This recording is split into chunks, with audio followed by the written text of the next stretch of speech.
Salut tout le monde, c'est Fuse et aujourd'hui on se retrouve pour une vidéo un petit peu spéciale puisqu'aujourd'hui je vais essayer de vous apprendre 45 choses que vous ne savez probablement pas sur Minecraft. J'avais déjà réalisé une vidéo dans ce genre il y a de ça 2 ans, je vous invite à passer la voir si ça vous intéresse pour le progrès parcouru, mais sans plus attendre, voilà les 45 choses. C'est parti. Les moutons gardent leur laine même quand ils sont invisibles. Vous avez plus de chances d'attraper un poisson quand il pleut. Si la zone dans laquelle vous pêchez n'est pas directement visible au ciel, vous avez moins de chances de pêcher un poisson. Les items rebondissent lorsqu'ils sont lancés sur des escaliers. Vous pouvez réparer les équipements en chaîne-mail avec du fer. Pendant que vous pêchez avec une canne à pêche enchantée, vous pouvez switcher à une canne à pêche non enchantée, l'effet sera préservé et cela évitera à votre canne à pêche enchantée de prendre des dégâts.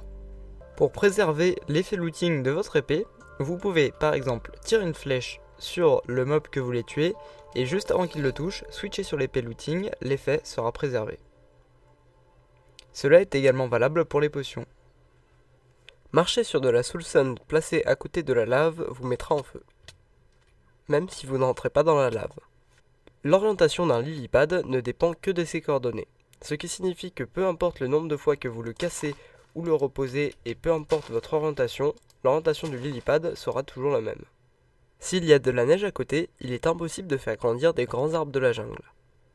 Il existe plusieurs méthodes pour faire léviter les blocs soumis à la gravité, la plus connue étant d'utiliser un bois de la jungle, une cocobine, vous mettez le sable sur la cocobine, vous cassez le bois de la jungle, et voilà le bloc soumis à la gravité qui est en train de léviter.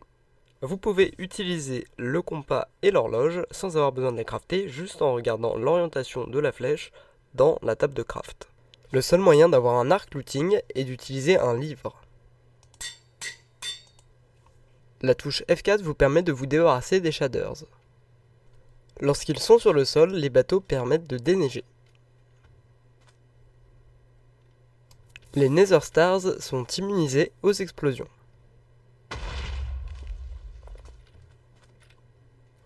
Les cochons peuvent monter aux échelles. C'est également le cas pour les vignes. Vous pouvez planter de la canne à sucre dans l'eau à partir du moment où il y a un bloc d'eau adjacent à cette canne à sucre. Il est possible avec des ficelles ou des vignes de faire voler les blocs soumis à la gravité. Les blocs de blé régénèrent 10 cœurs aux chevaux.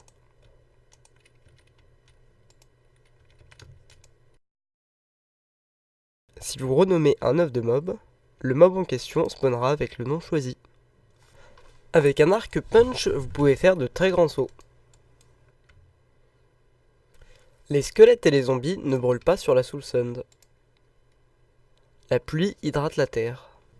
La couleur du ciel change selon les biomes. Les chaudrons remplis d'eau vous permettent de déteindre les armures en cuir. Cela utilisera de l'eau. Vous pouvez éteindre le feu avec le chaudron. Cela usera un peu d'eau. Dans un minecart, vous prendrez des dégâts de chute même en tombant dans l'eau. Si vous faites Shift plus clic sur une TNT avec un briquet, cette dernière n'explosera pas tout de suite. Les toiles d'araignée réduisent les dégâts d'explosion.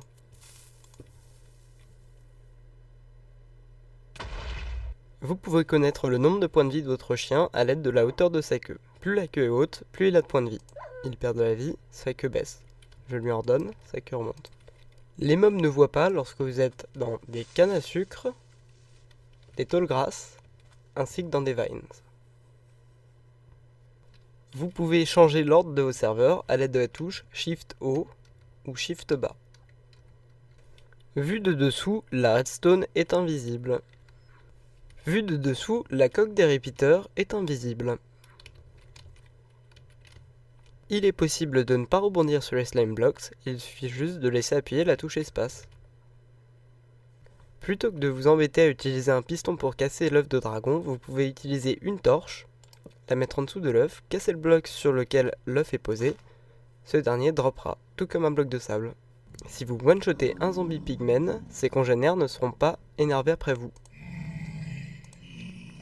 Les fence gates changent de hauteur lorsqu'elles sont placées entre deux murs de cobblestone. Vous pouvez utiliser de la netherwart pour nourrir vos poules.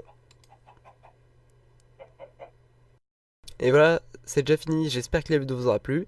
J'espère que vous avez appris des choses, si c'est le cas n'hésitez pas à me le dire dans les commentaires. Vous pouvez également me laisser un j'aime si la vidéo vous aura vraiment plu. Et moi je vous dis à très bientôt. Salut tout le monde, c'était Fuse.